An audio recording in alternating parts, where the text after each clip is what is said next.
Sholat, taat, bersedekah, selalu tapi suka ngomongin orang, kejelekan orang. Bagaimana hukumnya Pak Ustaz? Ayuhibbu ahadukum ayyakula lahma akhihi maitan fakarihtumu. Kamu mau makan bangkai saudaramu. Kenapa kau makan bangkai saudaramu? Karena menceritakan aib-aib dia. Makanya berhentilah bicara aib orang, ganti dengan banyak-banyak sholawat. Allahumma sholli ala sayyidina Muhammad. Salatullah, salamullah. Allahumma sholli ala sayyidina Muhammad al-Muhammad. Maulaya sholli wa sallim daiman abada ala habibika khairil khalqi kullihim. Allahumma sholli ala sayyidina. Besok kalau ada kawan mau ngajak aib bicara orang, Allahumma sholli ala sayyidina. Tak juga dia berhenti bacakan ayat kursi. Allahul qayyum la taqwa. Insya Allah terbakar. Kita sebagai umat Islam memberikan ucapan bagi agama lain yang sedang merayakan hari besarnya untuk menghargainya sesama manusia ciptaan Allah. Bagaimana hukumnya Pak Ustaz? Ini masalah akidah. Makanya kata Ustadz Adi Hidayat, ada video Ustadz Adi Hidayat, hai saudaraku-saudaraku yang Kristen, hai saudara-saudaraku yang Nasrani, kalian jangan sakit hati kalau tidak aku sebutkan hari Natal, karena bukan aku benci pada kalian, tapi ini terkait masalah akidahku. Insya Allah kawan-kawan saya, anak-anak muda saya yang tadi mengawal saya, Ustadz Somad ini dia sudah dikawal, sudah diselamatkan dari serangan ibu-ibu, tetap juga dia tak mau mengucapkan Natal. Aku bukan benci pada engkau, tapi ini masalah akidah keyakinanmu. Adapun kita saling beli makanan, adapun saling hormat menghormati, maka ini bukan masalah akidah, ini masalah sosial. Jadi jangan campur adukan. Apa hukumnya laki-laki sholat di rumah tak ke masjid? Laki-laki yang soleh sholat di masjid, laki-laki yang sholat di rumah, laki-laki solehah. Ibu nanti pulang ke rumah, kalau suami tidak sholat di masjid, pergi ke warung, pergi ke pasar, belikan telekung mukena, bungkus pakai koran, tulis hadiah dari Ustadz Somad. Bang, ini ada hadiah dari Ustadz Somad. Sholat subuh yang benar pakai kunut apa tidak pakai kunut? Yang pakai kunut mazhab Syafi'i Maliki, yang tidak pakai kunut mazhab Hanafi Hambali. Kenapa Saudi Arabia tidak pakai kunut? Karena kerajaan Saudi Arabia bermazhab Hambali.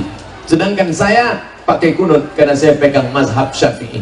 Muhammadiyah pakai majlis tarjih, mentarjihkan mazhab Hambali, tidak pakai kunut subuh. NU memakai pendapat mazhab Syafi'i, pakai kunut, tidak usah dipermasalahkan. Yang jadi masalah yang tak sholat subuh. Doa untuk mayat, apakah sampai kepada mayat atau tidak? Sampai. Mana dalilnya? Ketika kita lewat di makam, kita mengucapkan salam. Hai Aisyah, kalau kau lewat di makam, mulutmu jangan diam saja, kau ucapkan salam. Apa bunyi salam untuk orang mati? Assalamualaikum ya ala diyar minal mu'minin wa inna insyaallah bikum lahiqun yarhamullah mustaqim minal mustaqim nasallahu lana wa lakumul afiyah. Bagi yang hafal, bagi yang tak hafal gerak-gerakkan aja mulut. Bagi yang punya duit, tuliskan doa ziarah kubur, digital printing, printer besar. Oh, tengok besar, besar juga gambar saya. Buat tempel di dekat makam, maka doa orang untuk orang mati sampai. Makanya salam itu dibagi tiga. Salam yang pertama wajib dijawab, salam yang kedua tak boleh dijawab, salam yang ketiga kita tak ingin mendengar jawabannya. Salam yang pertama wajib dijawab, Assalamualaikum warahmatullahi wabarakatuh. Salam yang kedua tak boleh dijawab, nanti salam imam waktu sholat maghrib, Assalamualaikum warahmatullahi, itu tak boleh dijawab. Yang bilang waalaikumsalam Pak Imam. Salam yang ketiga kita tak ingin mendengar jawabannya. Mana itu? Salam ketika lewat kubur. Nanti kami pulang malam habis isya ke Jambi, lewat di kubur ucap salam, Assalamualaikum ya ahlal kubur. Tiba-tiba menjawab ya waalaikumsalam. Kalau umat Islam berbuat jahat dicatat oleh dua malaikat, bagaimana dengan orang non-muslim? Siapa yang mencatatnya? Maka semua akan dibangkitkan di padang mahsyar nanti menghadap Allah Subhanahu wa ta'ala, akan ditanya tentang keyakinan begitu yang diajarkan oleh agama kita. Maka Allah Subhanahu wa ta'ala membebankan kita untuk bersyahadat asyhadu an la ilaha illallah wa asyhadu anna muhammadan Rasulullah, kita mengakui Nabi Musa, kita mengakui Nabi Isa. Bahkan di dalam Al-Quran ada dua surat khusus untuk Nabi Isa. Yang pertama, nama datuk Nabi Isa. Nabi Isa punya emak namanya Maryam, Maryam punya ayah namanya Imran, Imran punya istri namanya Hannah. Maka surat dalam Al-Quran, surat Al-Fatihah, surat Al-Baqarah, surat Ali Imran, Ali keluarga, Imran punya istri Hannah, Hannah melahirkan anak Maryam, Maryam punya anak Isa alaihi salam.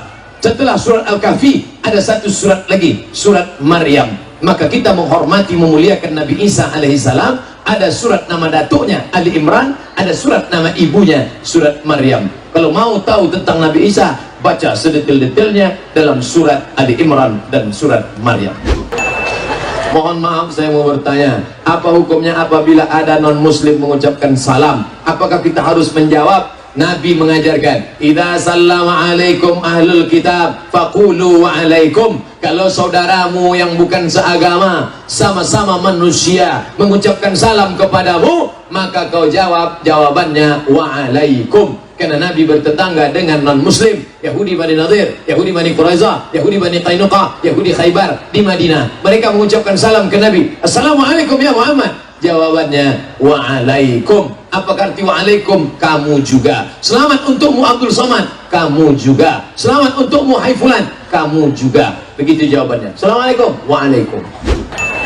Ustadz, kami santri pondok pesantren, bagaimana cara belajar Ustadz sampai paham? Oh, saya lari dari pesantren, tak tahan saya di pesantren, dipukul pakai batang sapi. Saya pula bandel dulu pesantren, tapi saya tetap belajar. Lalu kemudian, Ustadz dulu gimana cara belajar di Mesir? Saya ringkas, buku yang tebal-tebal tuh saya ringkas. Belajar sama kakak-kakak kelas, anak-anak Jambi ini banyak kakak kelas saya. Saya masuk salah satu kakak kelas ini yang ada bersama kami, rombongan satu dari Medan, Bang Iqbal Sauki, satu lagi dari Jambi, Ustadz Ican. Ini kakak kelas saya. Dia tanya, Bang Ican, bagaimana cara membaca mukoror diktat ini? Kau kasih baris macam Quran. Nah, itu dia yang ngajari. Buku Arab gundul di Kairo, bagaimana cara? Kasih baris macam Quran. Oh, dikasih baris semua biar tahu. Habis itu dihafal. Siapa yang tidak lulus 14 mata kuliah, putus beasiswa. Siapa yang putus beasiswa, 25% turun. Kalau 3 tahun tidak lulus-lulus, DO. Kalau sudah DO, diusir dari asrama, tidak dikasih tiket pulang, siap-siap hanyut dari sungai Nil. Maka kami belajar serius, tak berani macam-macam. Termasuk saya, tak berani macam-macam. Pak Ustadz, apa hukum menggunakan cincin batu akik? Ini nyindir saya nih. Janganlah begitu. Dari awal kita udah sepakat jangan sindir-menyindir. Saya kan pakai batu nih.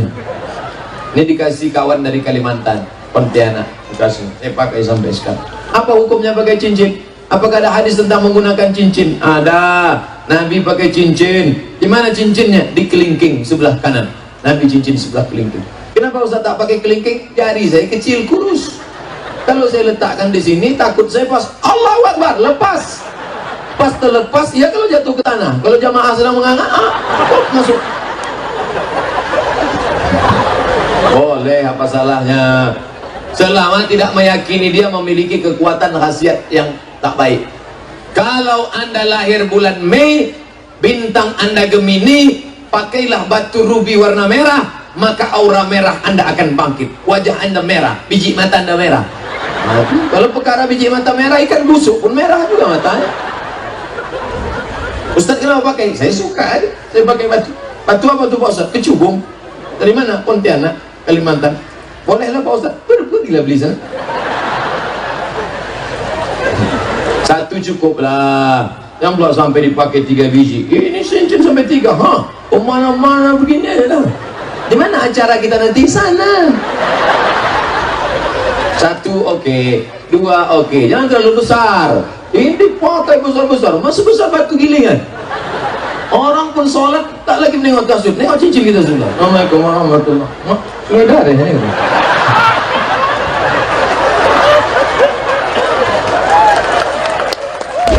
Ustaz Somad yang dirahmati Allah, Dengan banyaknya kelompok dalam umat Islam sering terjadi pemicu adanya perbedaan, padahal semuanya bertauhid yang sama. Ustaz mohon pencerahannya agar umat Islam itu bisa bersatu. Yang bilang umat Islam gak bersatu itu siapa? NU sama Muhammadiyah bersatu.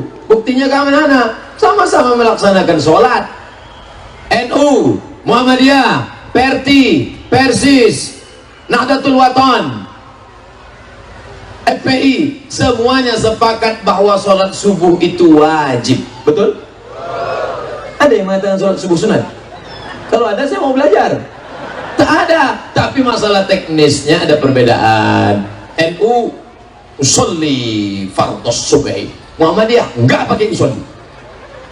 NU jahar Bismillahirrahmanirrahim, Muhammadiyah sir Alhamdulillahi Rabbil Alamin. Tidak jadi permasalahan. Jangan mempermasalahkan yang tak masalah sehingga menjadi masalah. Di situ tak masalahnya.